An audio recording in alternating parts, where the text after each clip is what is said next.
أعوذ بالله من الشيطان الرجيم. بسم الله الرحمن الرحيم. السلام عليكم ورحمة الله وبركاته.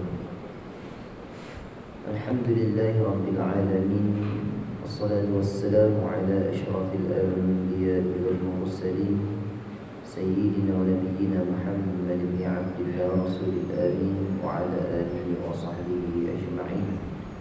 سبحانك لا علم لنا إلا ما علمتنا إنك أنت العليم الحكيم. نوينا التعلم والتعليم والتذكر والتذكير والنفع والانتفاع والإفادة والاستفادة والحث على التمسك بكتاب الله وسنة رسوله صلى الله عليه وسلم، والدعاء إلى الهدى والدلالة على الخير ابتغاء وجه الله وقربه وثوابه سبحانه وتعالى. اللهم إني أعوذ بك أن أضل أو أضل أو أزل أو أزل أو أظلم أو أظلم أو أجهل أو يجهل علي، ولا حول ولا قوة إلا بالله العلي العظيم. أما بعد، فإن أصدق الحديث كتاب الله، وخير الهدي هدي محمد صلى الله عليه وسلم، وشر الأمور محدثاتها، وكل محدثة بدعة، وكل بدعة ضلالة، وكل ضلالة في النار. أما بعد، الحمد لله, ثم الحمد لله. InsyaAllah kita sambung kepada dapat kita teruskan mengaji kitab Idamalan kita Hikam Ibn Athaillah As-Sakandari. Anfa'ana Allahu bi'ulumihi fid darain, amin. Kitab Hikam adalah satu daripada kitab di dalam pembahasan ilmu tasawuf, yang mana kita ni agak tinggilah. Cuma kita cubalah untuk bagi kita rendahkan sedikit kefahaman atas mengambil atas dasar kaedah khatibun nas ala qadri aqulihim. Berbicaralah pada manusia pada kadar yang mana mampu difahami oleh manusia lain. Cara kita bermuamalah, cara kita berkecek. Jadi walaupun hikamnya agak tinggi, tapi kita nak bagi bahas sikit lah, insyaAllah bagi bahas sikit. Masuklah kepada hikam yang ke-14, yang mana Al-Imam Ibn Athaillah menyebutkan bahawa al-kawnu kulluhu zulmatun wa innama anarahu ruhul haqqi fihi, faman ra'a al-kawna wa lam yashhaduhu fihi aw 'indahu aw qablahu aw ba'dahu faqad a'wazahu wujudul anwari wa hujibat 'anhu syumusul ma'arifi bisuhubil athar. Al-kawnu kulluhu zulmatun, kata Al-Imam Ibn Athaillah As-Sakandari. Al-kawnu, yang mana kaunu adalah alam semesta, seluruhnya adalah gelap. Makna kata tak ada berapa skala. Seluruh dunia ni, alam semesta ni semuanya gelap belakang, gelap gelita belakang. Tak ada skala pun. Ini kita akan syarah. Ada syarah yang batil, ada syarah yang betul. Syarah yang batil banyak juga digunakan pada sampai sekarang ni. Dia menyilap faham, bahkan last sekali dia akan bercanggah dengan akidah. Maka ini yang berbahaya. Kerana wasilah tasawuf ni antara perkara yang paling cepat golongan ke Islam nak menyerang kepada Islam, sebab dia ada wasilah yang sama, sifat kerohanian yang sama. Jadi banyak yang masuk pada sudut kerohanian ini untuk merosakkan umat Islam, sehinggalah bercanggah dengan Islam itu sendiri, bercanggah dengan akidah. Namun apa yang dibahaskan dalam kitab-kitab tasawuf, hakikatnya tidak bercanggah dengan syariat Islam dan tidak bercanggah dengan akidah Islam. Bahkan dia selari di atas wasilah jalan yang sama, di atas sunnah yang sama. Cuma pada sudut zauqinya berbeza. Zauqi ni maksudnya pada sudut rasa, pada sudut rasa. Dan hikam ni adalah salah satu daripada tauhidul zauqiyah, tauhid pada sudut rasa, dan juga pada sudut tasawuf, pada tasawuf zauqiyah, pada sudut rasa. Jadi lebih dalam. Hakikatnya tidak bercanggah dengan akidah ahli sunnah wal jamaah yang dibahaskan dari sifat 20 tak ada. Tidak dibahas, tidak bercanggah. Jadi kata Imam Ibn Athaillah, al-kaunu kulluhu zulmatun wa innama anarahu zuhurul haqqi fihi. Dan yang hanya yang meneranginya adalah zuhurul haqqi fihi, yang menerangi alam semesta tersebut adalah zahirnya wujudnya Allah Subhanahu wa taala. Al-haqqi dengan makna al-haqq, yakni maha benar, maha wujud Allah Subhanahu wa taala. Diterangi oleh Allah Subhanahu wa taala segala perkara, maka melahirkan wujudnya alam. Mana kita akan bahas. Faman ra'al kauna wa lam yashhaduhu fihi, barang siapa yang melihat kepada alam semesta tetapi tidak melihatnya, yakni melihat kepada Allah di sana, lihat pada alam tetapi tidak lihat pada Allah, tidak nampak pada Allah. Aw indahu, ataupun di sisinya, di sisi alam itu tak nampak. Aw qablahu, ataupun sebelum adanya alam tak nampak. Aw ba'dahu, ataupun selepas pada melihat alam tidak nampak Allah, bermakna wa hujibat anhu syumusul ma'arifi, maka dia telah dihijabkan oleh cahaya-cahaya yang lain yang mana menghalang ia daripada cahaya ma'rifah. Bisuhubil athari, kerana tertutup tebalnya awan dunia. Masya-Allah. Maka hakikatnya hanya nampak pada dunia, tidak zahir, tidak tembus di belakang, tidak melihat kepada batin, tidak melihat kepada hakikat, kepada kewujudan. Jadi alam ni, al-kaun, al-alam ataupun al-kaun dalam mengajar akidah, kata al-alam ay ma siwa Allah, segala perkara yang mana selain daripada Allah. Segala perkara yang mana selain daripada Allah Subhanahu wa ta'ala, Subhanahu wa ta'ala. Dalam Al-Imam Dardi sebut dalam kitab Kharidah Bahiyah, dia sebut al-alam ma siwa Allah, semua perkara yang mana dinamakan alam. Alam ni adalah perkara selain pada Allah, termasuk yang ghaib, termasuk yang zahir. Yang zahir yang kita nampak ni dinamakan alam syahadah, yang ni kita nampak.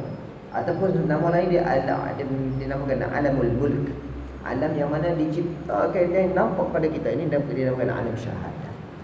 Adapun alam yang mana kita tak nampak dinamakan alam ghaib ataupun sam'iyat. Nama lain dia juga alamul malakut, alam malakut yang mana kita tak nampak.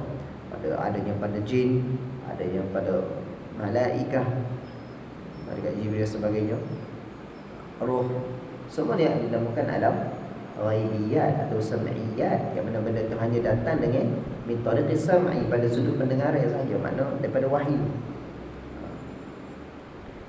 Atau juga nama lain adalah alam malakut. Jadi Allah Subhanahu wa ta'ala menciptakan alam ni, yang mana pada sudut hakikatnya alam ni adalah tak ada kuskal, yang mana asal daripada alam ni al-adamiyyah, adam. Kita ni tak ada asalnya, yang mana kita ini tidak ada asalnya, maka diadakan oleh Allah Subhanahu wa ta'ala, dan boleh berlaku pada bila-bila masa sahaja. Untuk kita ni tak ada. Jadi makna kita alam ni sekarang tidak ada apa, tidak ada apa-apa sekarang. Bila diwujudkan kita baru ada. Maka berbeza dengan Allah Subhanahu wa ta'ala. Allah Subhanahu wa ta'ala adalah zat yang wajibul wujud, wajib wujud, yang mana tidak terhenti wujudnya Allah oleh sesuatu perkara. Mana kata Allah berterusan wujud, qadim dan baqa. Maksudnya wal awal wal akhir. Allah ini yang awal, yang maha qadim, yang mana tidak dimulai dengan sesuatu. La awwala li wujudi, tidak ada permulaan kepada wujudnya Allah. Dan la akhirati lil wujud, dan tidak ada akhir kepada wujudnya Allah. Maka wujudnya Allah tidak terhenti kepada apa-apa saja. Maka Allah tidak termasuk pada al-kaun. Adapun makhluk ni, kita ni atau alam semesta, maka adalah ciptaan daripada Allah Subhanahu wa ta'ala, daripada qudrah dan iradah dan ilmu Allah berserta padanya, maka wujudlah kita. Maka bila wujudnya manusia, bila wujudnya makhluk, wujudnya kita ni adalah wujud yang harus hakikatnya, yang mana yang mana boleh sahaja Allah tidak menjadikan kita, tapi apa Allah jadi kita? Allahu a'lam, itu adalah hikmah daripada Allah Subhanahu wa taala. Allah menjadikan, hikmahnya adalah untuk kita ni menjadi hamba Allah, untuk jadi hamba Allah Subhanahu wa taala. Bila mana Allah menciptakan kepada makhluk, sifat makhluk ni adalah dia ni sifatnya asalnya Adam, asalnya tidak ada. Maka bila mana diadakan, keadaan ada dan tidak ada tu boleh berubah pada bila-bila masa. Boleh Allah nak menghentikan ada tu, maka tak ada. Boleh pada bila-bila masa sahaja. Jadi kita yang bersifat dengan Adam ni, hakikatnya seperti Imam Ibn Athaillah sebut, kulluhu zulmah, semua sekali gelap lah. Yang mana yang hakikatnya pancaran yang diterima adalah daripada Allah Subhanahu wa taala. Dan kita ni setiap hari makhluk ni, kita ni berubah. Setiap hari kita ni sifatnya berubah-ubah. Antara dalil kita ni berubah-ubah, antara dalil ni kita ni adalah makhluk, li'annahu qama bihi at-taghayyur, kata Imam Dardi dalam kitab Kharidah. Kerana apa dia? Sifat makhluk ni adalah dia sifatnya berubah-ubah. Sampai dulu waktu kita kecil, kita pendek lah. Bila semakin lama semakin besar, semakin lama semakin besar. Maka berlaku pertambahan kepada ketinggian, berlaku pertambahan kepada warna kulit, bertambah bentuk muka. Maka berlaku perubahan. Maka perubahan itulah menunjukkan orang itu adalah bersifat dengan makhluk.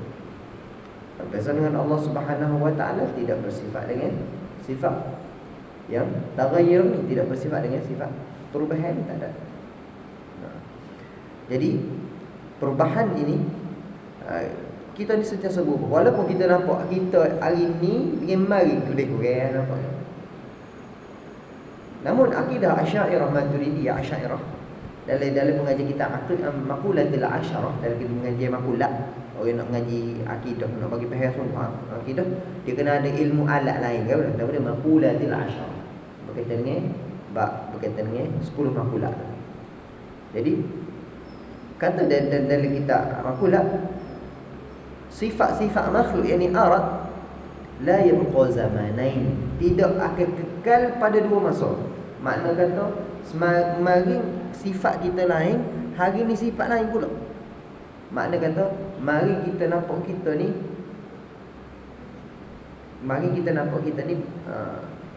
lagu ni lah sama, macam sama, macam tak berubah. Hakikatnya pada sudut batinnya nampak hakikatnya kita ni sedang berubah-ubah. Dalilnya kita tak pernah terasa pun waktu kita kecil dengan kau semakin besar, semua kita rasa macam diri kita yang sama. Hakikatnya perubahan itu taghayyur sentiasa berlaku, diwujudkan oleh Allah Subhanahu wa taala. Sehinggalah kita besar dan sehinggalah kita meninggal nanti. Kerana kaedah dalam mazhab Asy'ariyah, sifat manusia, sifat makhluk ni la yabqa zamanain, tidak kekal pada dua masa. Maksudnya berbeza, tidak akan berbeza pada dua masa. Contoh kita tengok pada daun. Kita tengok pada daun asalnya warna hijau, tiba-tiba selu-selu dia mari warna kuning. Dia selu-selu dia mari warna kuning. Soalan pertama, mari mana warna kuning asalnya? Jadi kuning tu diwujudkan oleh Allah Subhanahu wa taala. Wujud asalnya tidak ada kuning, tapi diwujudkan oleh Allah Subhanahu wa taala kerana berlakunya perubahan. Yang mana sifat arat tadi, sifat kepada makhluk tadi tidak kekal pada dua masa. Jadi mari mana asal kuning? Asalnya tidak ada, kemudian diadakan. Okey, gimana hijau tu? Kata ulama dalam makulah, dia kata setiap sifat yang mana tidak bergantung kepada zat, maka sifat tu hancur, tak ada. Maka tak ada dah sifat hijau tu. Jadi macam kita pergi kedai lah, kita tak nak, contoh kita nak beli cat, kita nak beli putih apa? Putih, cat putih kau perlu putih. Dia tanya pula. Sebab sifat tu dia bergantung kepada zat. Bergantung kepada zat. Itu makna sifat. Maqama bi ghairihi, sesuatu yang menumpang di atas satu benda yang lain. Itu adalah sifat bagi makhluk. Jadi kalau sifat tu tak ada, maka sifat tu hancur. Kepada zat, maka sifat tu hancur. Jadi sifat makhluk ni kulluhu zulmah, semua sekali hanyalah kegelapan sahaja. Maka Allah Subhanahu wa ta'ala lah yang mana menjalankan adab yang berada di atas muka bumi ini. Allah yang menjalankan sunnatullah ala. Allah yang menjadikan segala perkara. Allah sebut la tabdila li khalqillah, atau kama qala, Allah tidak mengubah sedikit pun daripada ciptaan Allah. Allah tidak ubah. Makna kata kalau kita tanam pokok, tubik pokok lah. Kita tanam benih daripada pokok, tubik pokok, tak tubik binatang. Kita tanam pokok strawberry, tubik strawberry. Kita tanam pokok nyo, tubik nyo. Tidak pernah berlaku kita tanam pokok strawberry, tubik pokok nyo, tak jadi. Kita tanam buah kangkung, tubik buah nyo, tak pernah jadi. Sebab Allah sebut dah, Allah tidak mengubah sunnatullah ala pun. Tapi boleh tak kalau nak buat, tidak menjadi masalah pun. Cuma dia akan jadi rosakkan sunnatullah ala. Dia akan dinamakan amrul khaliq lil adah, perkara yang mencari kepada adat. Mencari kepada adat. Maka Allah Subhanahu wa ta'ala lah yang mana menjalankan segala perkara ni. Allah yang menjadikan segala perkara. Allah yang menjalankan di atas majral adah, perjalanan adat. Yang mana hakikatnya, batinnya, hakikatnya semua daripada Allah Subhanahu wa ta'ala. Maka perkara ni lah yang mana dinampak oleh para sufi, ahlu tasawuf, yang mereka nampak hanyalah Allah Subhanahu wa ta'ala. Bila mana dia melihat kepada satu makhluk, maka dia nampak batinnya adalah semuanya adalah gerak geri daripada kudrah, iradah dan ilmu Allah Subhanahu wa ta'ala. Ini yang dia nampak.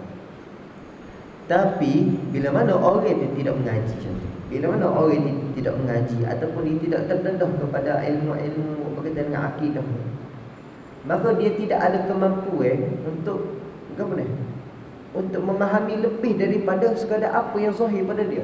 Contoh dia kata minum air ni dia dahaga, ada kata tu, maka dia akan berhukum dengan sebab musabab. Dia akan berhukum dengan sebab musabab semata-mata, maka mata akan terhijab.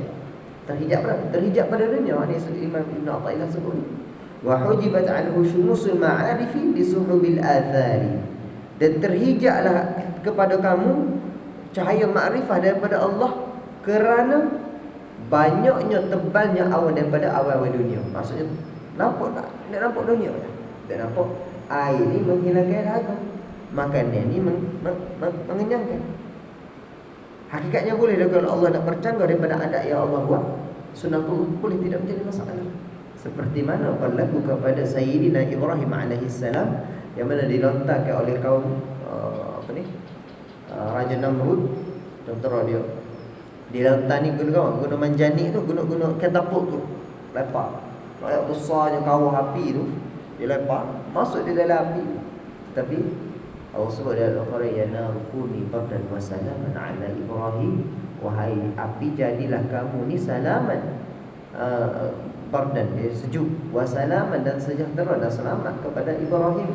Dan Nabi Ibrahim keluar dalam keadaan tidak terbakar sedikit pun daripada kulit Nabi Ibrahim.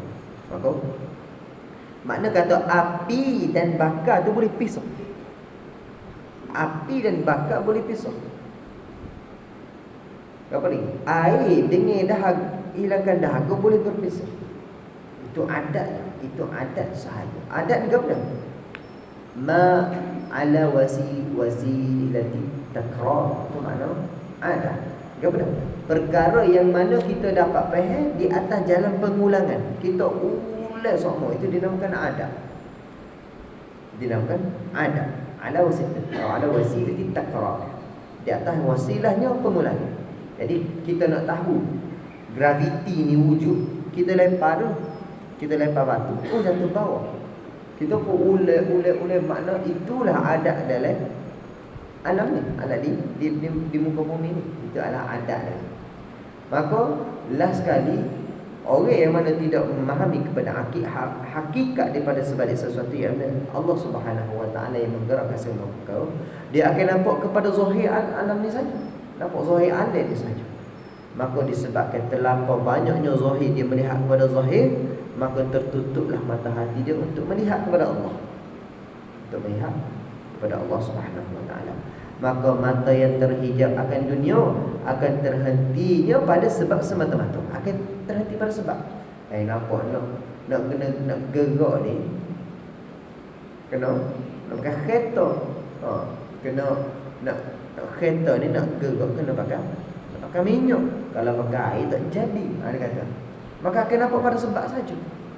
Dan kita pun walaupun kata air nampak air ni, sudah nampak air ni, dia kita pun dudak-dudak juga. Okey. Jadi bukan taraf wali Allah belaka iman ni. Jadi kita ni pun berhukum dengan adat sebab musabah ni pun. Cuma kita memahami hakikat di sebalik sesuatu yang mana Allah jalankan semuanya atas atas perjalanan adat. Jadi kalau pada sudut orang yang mengaji ni, alhamdulillah kita ni mengaji belaka fahimlah dalam bab ni kita faham. Jadi hakikatnya semua sekali kembali pada Allah. Allah yang menjadikan adat tersebut, walaupun tanpa adat pun Allah boleh buat juga. Itu akidah yang kena pergi. Jadi orang yang mata dia terhijab, maka dia akan terhenti pada sebab. Dia akan melihat sebab dan musabab lah yang menjadi kepada segala sesuatu. Walaupun pada sudut akidah tidak menjadi masalah. Kita faham. Itu hanya pada sudut adat. Tapi segala hukum adat kata ulama dibahaskan di bawah huruf hukum harus akan, makna kata adat tu boleh berpisah. Adat tu boleh berpisah. Yang mana dipakai bila dia nampak kepada adat semata-mata, dia tidak melihat kepada Allah Subhanahu Wa Taala, tidak melihat kepada muathir, yakni yang memberi kesan hakikatnya. Okey, dalam akidah, dalam kharidah Imam dan disebut wa man yakul bit-tab'i aw bil-'illah fadzaka kufrun 'inda ahli al-millah. Barang siapa yang mana melihat dunia ni atas dasar sebab dan musabab. Apa dia? Bit-tab'i dia kata air ni tabiat dia tu hilangkan dahaga lah. Tabiat dia ada sifat dia hilangkan dahaga. Makanan tu dia kata tabiat dia hilangkan dahaga. Ni akidah ahli falsafah kan. Dia nampak natural law, dia nampak hukum alam ni. Sebab musabab api ni tabiat dia ni membakar. Tapi dibahaskan lagi lah daripada akidah falsafah ni, dibahas lagi. Membakar tu mestilah dia punya mumasah kepada barang tu. Kali maksudnya bersentuh dengan barang. Kali tak sentuh, barang tu tak akan terbakar. Sama juga dengan air. Kalau air tu tidak masuk ke perut, tak akan hilang dah. Itu akidah al-falsafah. Dia maksudnya wajib, maknanya menyatakan benda tu wajib secara akalnya, bukan secara adat. Maknanya dia memasuk, bila kena tu mesti akan menghasilkan bakar. Dengan syarat yang kedua, imtina'ul mawani'. Tidak ada penghalang yang menghalang pada bakar. Itu pada akidah falsafah. Tetapi Allah Subhanahu Wa Taala tidak berhukum, bahkan tidak memerlukan kepada adat tu. Adat tu kita perlu. Adat tu kalau kita tak ada adat lah, kita nak cari makan semua hari. Apa hari ni makan nasi kenyal. Makan nasi kenyal, Allah tarik adat tu, Allah tak buat makan tu jadi kenyal. Esok kita makan nasi tak kenyal-kenyal ni. Lepas tu kita pun apa? Korek pasir. Oh kenyal korek pasir ni. Kita gerak ke. Lepas tu kita lapar ni. Korek pasir tak kenyal pula. Allah tarik semua adat. Allah putar belikkan adat. Maka kita ni dasari hanya cari makan dan minum saja atas muka bumi. Maka susunan adat ni hak kita hak perlu, bukan Allah Subhanahu Wa Taala. Allah tidak berhajat kepada adat. Tapi Allah meletakkan sesuatu supaya dunia ni bersistem. Apa semua tahu kan? Bersistem. Tapi bila mana orang itu nampak hanya kepada sebab dan musabab, maka dia gelap seperti mana asalnya kehidupan, asalnya kepada makhluk-makhluknya asalnya gelap. Maka orang ini tertutup makan gelap daripada melihat kepada Allah Subhanahu Wa Taala.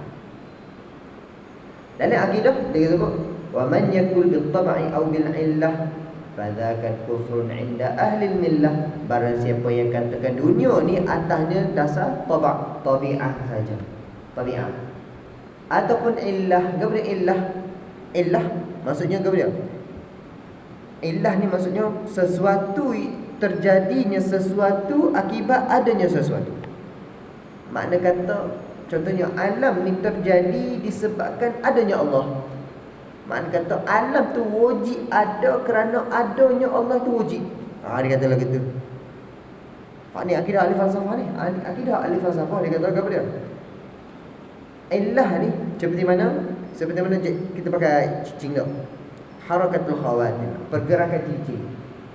Cicing dengan jari kita ni dinamakan illah dan ma'lul. Illah dan ma'lul. Kalau kita gerak tangan maka gerak ke cicing juga. Akidah hakikatnya Allah yang gerakkan dua-dua tu. Hakikatnya cuma sandar pada jari. Jadi sebab musabak saja, bukan illah. Bukan jari kita hak gerak ke tu. Hakikatnya Allah Subhanahu Wa Taala yang menggerakkan segala perkara atas muka bumi ni. Jadi illah dengan ma'lul ni, kenapa illah dengan ma'lul ni diharamkan oleh ulama? Fadzaka kufrun ila ahli millah. Kerana ahli falsafah dia kata Allah ni wujudnya qadim. Allah ni sifatnya qadim dan azali. Yang mana tidak ada permulaan kepada wujudnya Allah Subhanahu Wa Taala. Maka akidah ahli falsafah dia kata disebabkan Allah itu tidak ada permulaan dan Allah itu wujud, Tuhan itu wujud, maka alam pun diwujudkan secara illah. Maknanya macam seperti mana matahari dengan sinar matahari. Matahari tubik, sinar pun tubik sekali. Si tubik bola matahari, sinar tu kena berhenti 2-3 saat. Tak ada. Pada akidah ahli falsafah, illah tu seperti matahari dengan sinar dia. Seperti mana laut dengan ombak dia. Kalau ada laut mesti ada ombak. Mesti ada ombak. Tidak boleh berpisah. Sesuatu yang tak boleh berpisah. Maka disebab itulah Ibn Ghazali mengkufurkan ahli falsafah ni atas sebab kata alam ni qadim seperti Allah. Apa?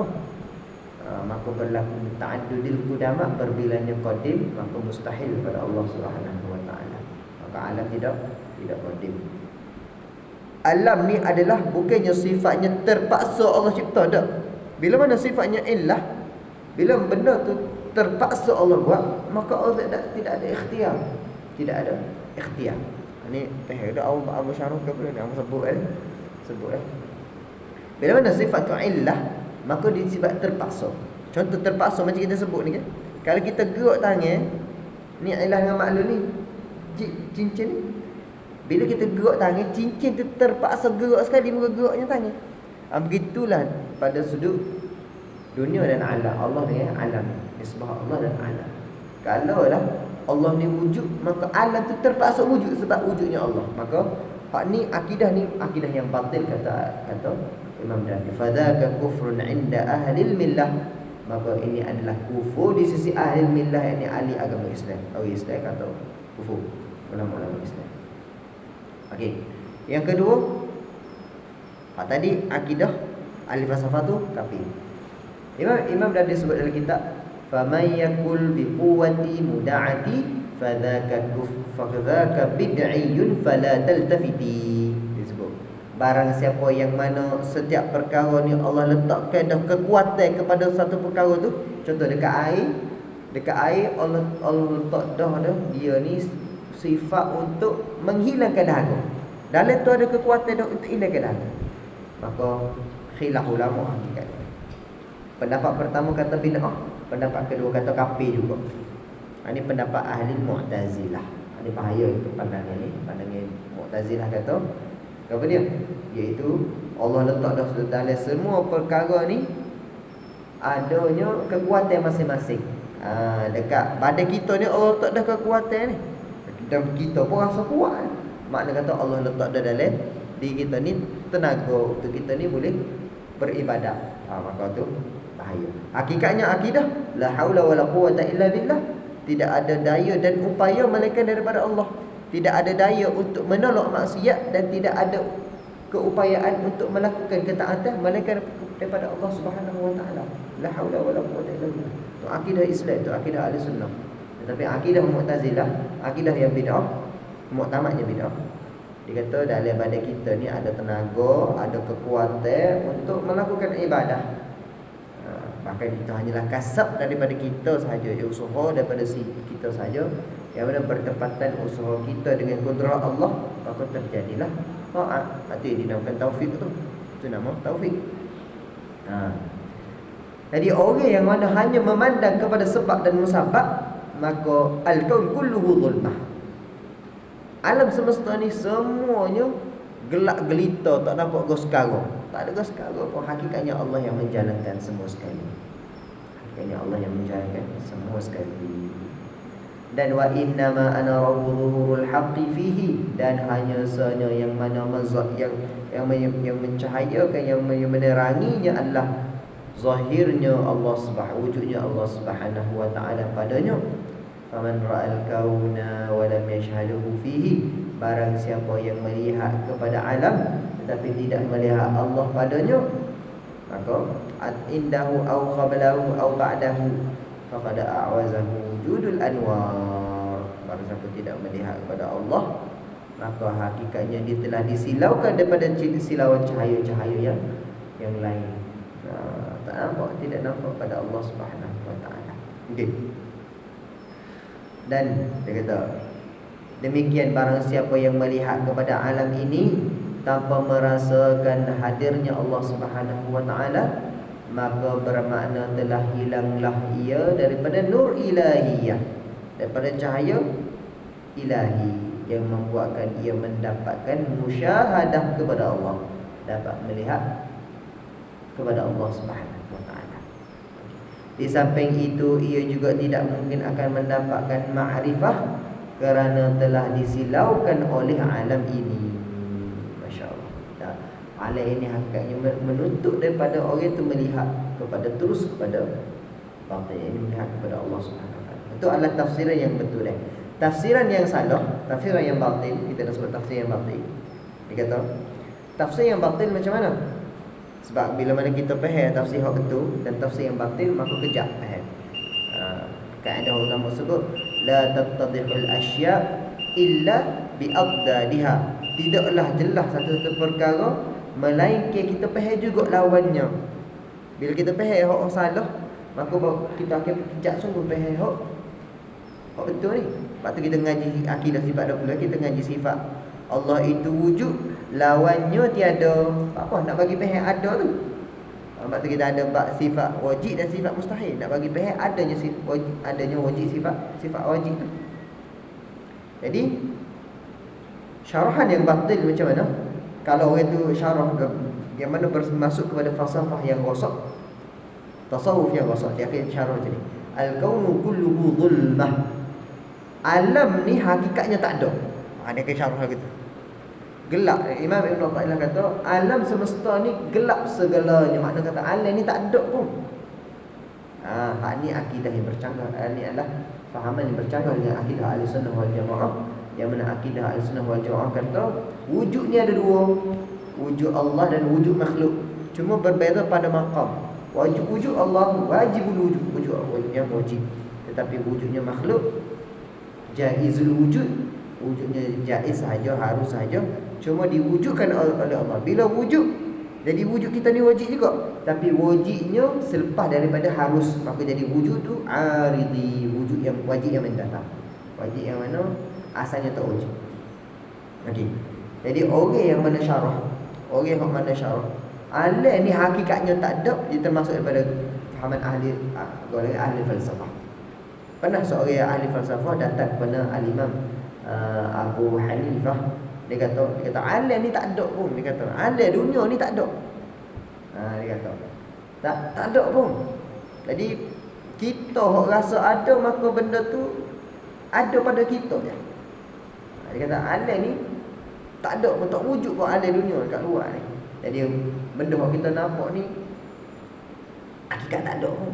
Tak nampak, tak ada pun. Ni peng kita nampak ni hakikat tak ada pun. Dia kata. Maka al-Imam Abu Hanifah mudah kan. Yang ambil kayu je pun atau belakang. Atau belakang. Oh sakit oh. Sakit. Ada tak sakit tu? Ada tak sakit tu.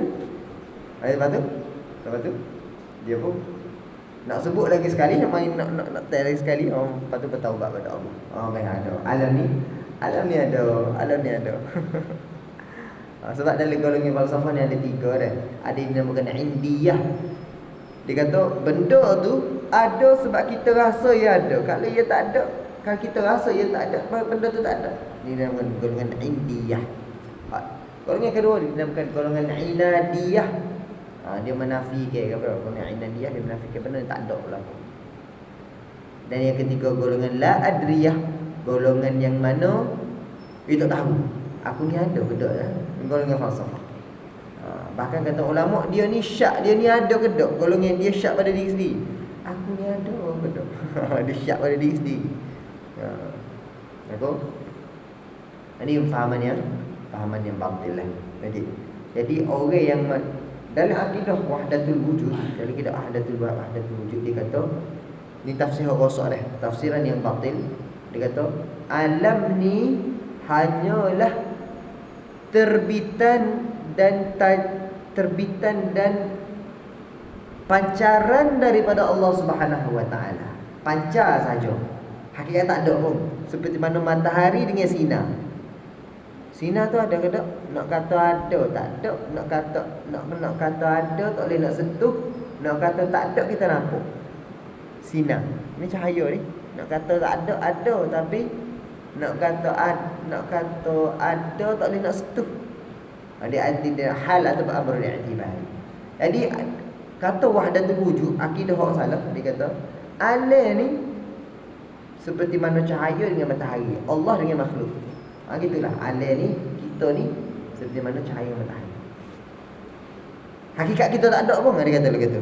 Maka itu akidah yang batil, bercontoh dengan ahli sunnah wal jamaah. Kalau ada orang mengajar begitu, kena tolak awal. Sebab akidah dalam Islam adalah itsnainiyatul wujud, dua kewujudan. Bukannya satu. Bila dia faham lagu tu, dia bawa akidah tu, maka dia akan kata yang wujud yang hakikinya, wujud yang mana sebenar-benar wujudnya, wujud yang hanya senya wujud dan hak lain ni tak wujud belaka, Allah Subhanahu Wa Taala. Jadi kita ni tak wujud, dia kata. Dia nak tafsir hak sama, tetapi dia bercanggah dengan akidah. Okey. Tetapi akidah ahli sunnah wal jamaah, dia kata semua ni wujud. Kita ni wujud dan Allah juga wujud, cuma berbeza maqamnya wujud. Wujud Allah wajib, kita ni harus, cuma diwajibkan oleh Allah, dijadikan Allah, maka jadi wajib arid. Maka bila mana orang itu melalui satu jalan tasawuf, dia naik kepada maqam sehinggalah kepada maqam muhaqqiq, dia melihat segala perkara ni seolah-olah tak wujud. Seolah-olah tak wujud.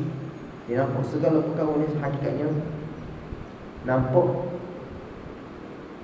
Dia akan melihat kepada Allah Subhanahu Wa Taala seolah-olah macam tak wujud. Hakikatnya begitu wujud.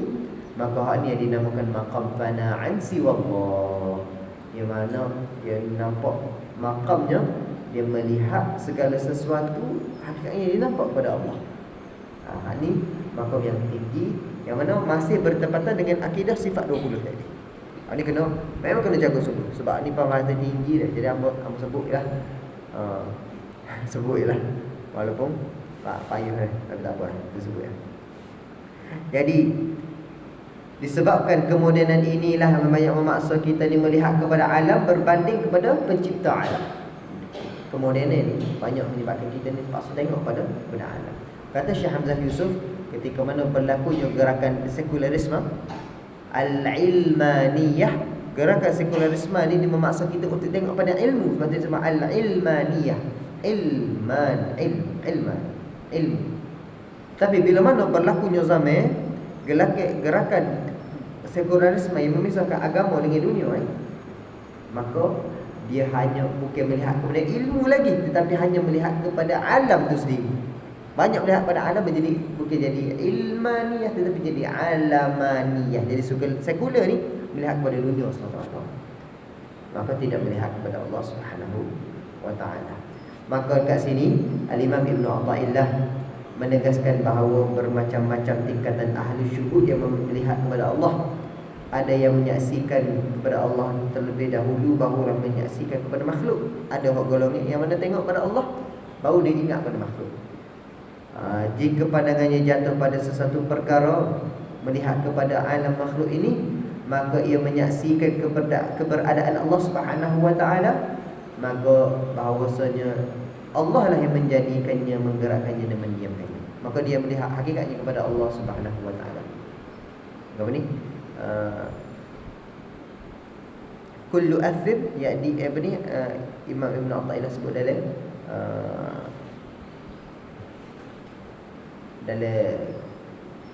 Al-Imam Dardi sebut dalam kitab dalam kitab apa ni, Kharidah disebut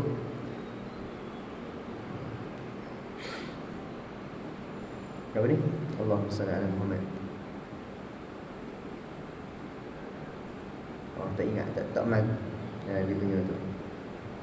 Jadi ila mu'athirin fa'tabi. Setiap perkara ni dia akan membawa kepada mengingatkan kepada mu'athir, ini mengingat kepada Allah Subhanahu wa taala. Okey. Cuma bila mana orang tu kata, bila dia melihat kepada satu perkara makhluk, dia ingat pada Allah, hak tu kena ada dawabit juga, kena ada kaedah juga, maksudnya kena ada perincian juga. Jangan bukan semua perkara yang melihat kepada makhluk akan melihat kepada Allah. Tak, kena jaga. Okey, jangan. Namun perlu ditegaskan di sini bahawasanya ia melihat kepada segala sesuatu yang mana tidak ada kaitannya dengan syariat. Contoh dia tengok kepada pokok, ada kaitan dengan syariat? Tak ada. Maka dia melihat kepada Allah. Itu boleh, tak ada masalah. Dia tengok kepada kereta, dia nampak kereta ni sebab musabab melihat kepada Allah, maka ini betul. Tetapi kalau dia lebih pada tu, jika ada kaitannya dengan syariat Islam, seperti mana ia nyatakan melihat kepada berhala dan tokong, maka hakikatnya melihat kepada Allah kerana Allah menciptakan, maka ini sudah hulu dan menyimpan pada ajaran Nabi SAW.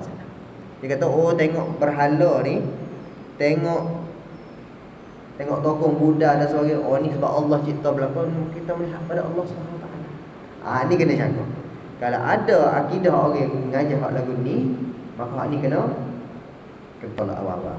Kerana dia akan menyimpan daripada syariat Nabi SAW yang mana Nabi bawa untuk hakikatnya Allah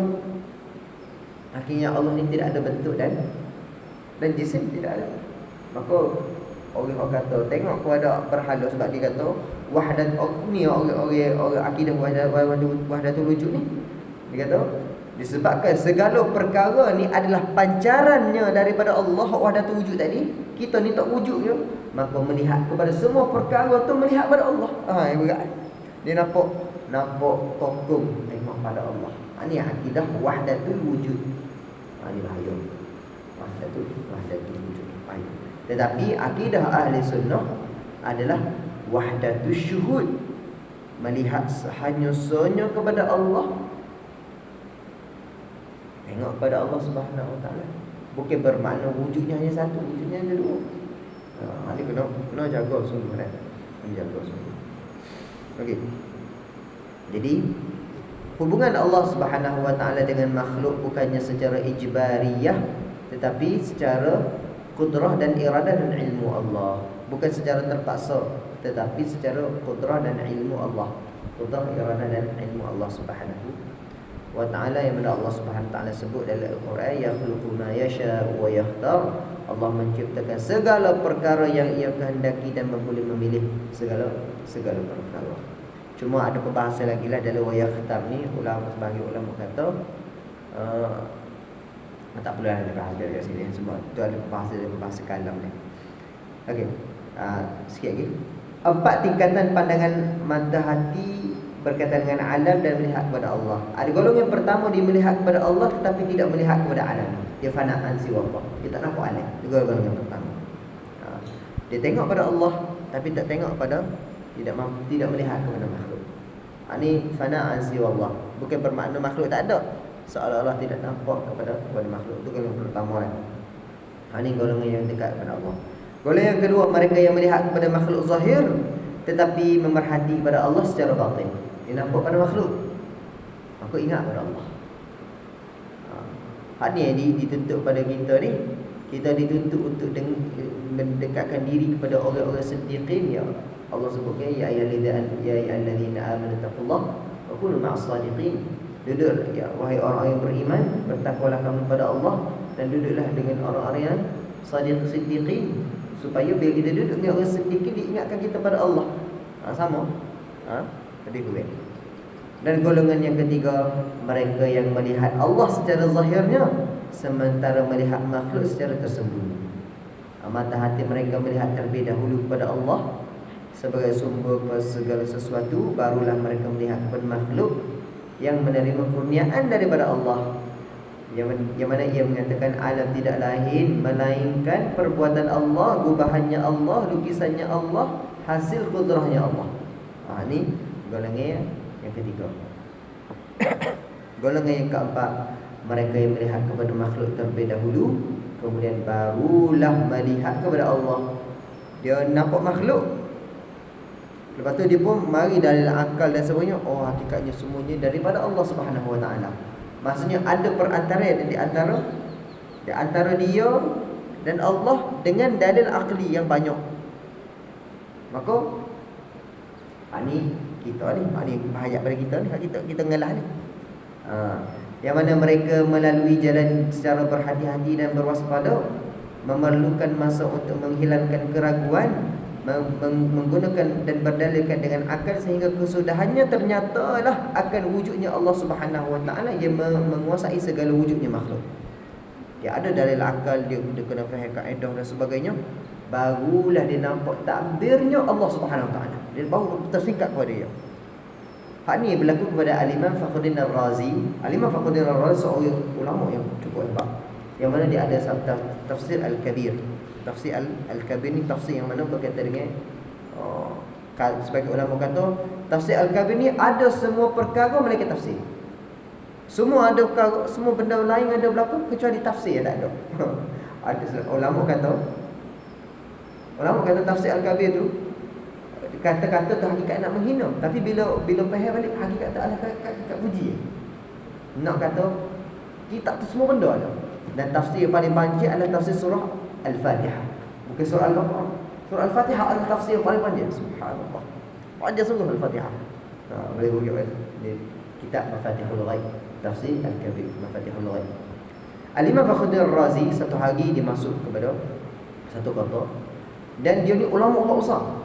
Maka Al-Imam Fakhruddin Ar-Razi diarah oleh masyarakat ni, sebab orang kenal dia ni ulama besar ni. Sebab Al-Imam Fakhruddin Ar-Razi boleh mengeluarkan 1001 dalil akan wujudnya Allah Subhanahu Wa Taala. 1000 dalil. Masya-Allah. Kita sedalil dua dalil pun pandai dah ni lah. Ni 1000 dalil lepas tu. Maka diarah ni oleh masyarakat ni. Kalau kita lah pakai naik akal kau ni ya. Macam raja. Sebab ulama tu macam raja. Maka diarah. Bawa ramai manusia dulu masuk dalam masjid. Maka ada seorang orang tua ni, kita kenal siapa dia yang kenal agak ramai ni. Raja kok orang tua ni.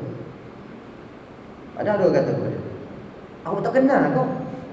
Tak kenal kau? Itulah Imam Al-Imam yani Fakhruddin Ar-Razi, terkenal pada zaman kita ni, yang mana dia telah mengeluarkan 1001 dalil akan wujudnya Allah Subhanahu Wa Taala. Maka orang tua ni kata, Masya-Allah, banyaknya syak dia kepada Allah sehingga memerlukan 1001 dalil untuk kenal pada Allah. Banyaknya. Patut dia kata, wujudnya Allah tidak berhajat kepada dalil. Wujudnya Allah wujud yang zahir, wujud yang kenal. Maksudnya nampak terus pada Allah. Iman orang tua ni. Maka cerita ni, kisah atau orang ni tanya daripada orang tua ni, tersebar sampai kepada telinga Al-Imam Fakhruddin Ar-Razi. Ya Allah, dia kata. Maka Al-Imam Fakhruddin Ar-Razi, ya Allah, orang tua tidak berhajat pada dia. Hati iman itu pada Allah Subhanahu Wa Taala. Maka Imam Fakhruddin Ar-Razi pun doa, ya Allah, Allahumma ja'al imanan ka iman al-ajais. Ya Allah, jadikanlah iman aku ni seperti mana iman orang tua tu, tidak berhajat kepada dia, semuanya pada Allah Subhanahu Wa Taala. Tapi kita ni golongan yang mengaji ni berhajat juga pada dalil. Tapi bukan bermakna tak perlu dalil lah. Dalil ni supaya kita kejap sungguh. Pertama bagi kita kejap sungguh. Dan yang kedua untuk menolak golongan-golongan yang rosak daripada golongan yang luar daripada Islam, untuk merosak kepada Islam. Tetapi orang tua itu tidak berhajat kepada dalil. Bahkan akidah dia sudah mantap terus kepada Allah Subhanahu wa taala. Dia nampak terus kepada Allah. Jadi golongan yang keempat ni kita lah ni. Golongan keempat ni kita melihat dulu pada makhluk, maka hakikatnya nampak pada Allah Subhanahu wa taala. Maka hikmah ini amat tersulit untuk dijabarkan kerana semua pengalaman di atas tidak bisa diungkapkan melainkan melalui ucapan ataupun tulisan, namun hanya bisa dirasakan saja. Benda ni tak boleh nak ayat dengan tulisan, nak ayat pun tak boleh nak ayat dengan kata-kata, tapi benda tu kena rasa. Bila marinya hal, maka akan rasa. Macam Imam Ghazali sebut dalam kitab apa dia, dalam kitab Ayyuhal Wala kan. Ada seorang tanya kepada Imam Ghazali, orang mati pucuk macam mana ni, orang syarah mudah kan. Orang mati pucuk, dia ni ada ayat syarah kepada dia macam mana ya rasa nikmatnya bersama isteri ni. Maka Imam Ghazali kata, selama ni aku ingat kamu ni ditimpakan bala dengan penyakit pucuk saja. Aku ingat kamu ada penyakit tu je. Rupanya baru sekarang ni aku tahu kamu ni ditimpa dengan penyakit bodoh. Imam Ghazali kata dalam kitab ya Allah. Mana benda tu tak ada nak rasa. Benda tu bila mana orang tak ada penyakit, maka tak ada rasa.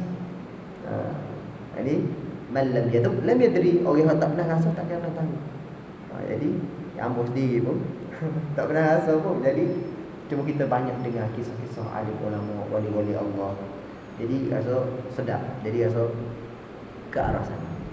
Jadi orang yang mengalami syuhud akan kehilangan kata-kata untuk menjelaskannya. Allahu a'lam. Ini agak panjang lah berkaitan dengan ni dah. Al-kaunu kulluhu zulm. Ini bahasanya agak panjang. Maksudnya jangan hanya berpada dengan hukum sebab musabab di atas muka bumi ni, tetapi tengoklah di sebaliknya akan wujudnya Allah Subhanahu wa taala. Seperti mana kita tengok telefon kita, adakah zahir telefon tu lagu tu? Macam kita ambil gambar kan, kita zoom dekat, kita akan nampak pixel. Benda tu kita akan nampak pecah-pecah. Tapi adakah hakikat pecah-pecah tu gambar? Tak. Di sebalik tu tulisan lah tu, coding dan sebagainya. Maka alam ni pun begitu juga. Alam ni ciptaan Allah Subhanahu, disusun dan juga rapi. Maka hakikatnya yahdi ila mu'athirin fa'tabiri, kata Imam Ghazali. Maka hakikatnya melihat kepada alam, melihat kepada mu'athir, yakni Allah yang menjadikan kesan. Fa'tabiri, maka hendaklah kamu ambil iktibar. Wallahu a'lam bissawab. Aqulu qawli hadza, astaghfirullahal azim li wa lakum. Assalamualaikum warahmatullahi wabarakatuh. A'udzu billahi minasy syaithanir rajim. Bismillahirrahmanirrahim. Allahumma faqihna fid din waffiqna tawfiqas salihin waj'alna minas su'ada'il maqbulin wa la taj'alna minal ashqiya'il mardudin. Sallallahu wa baraka ala sayyidina Muhammad wa ala alihi wa sahbihi wa sallam. Alhamdulillah.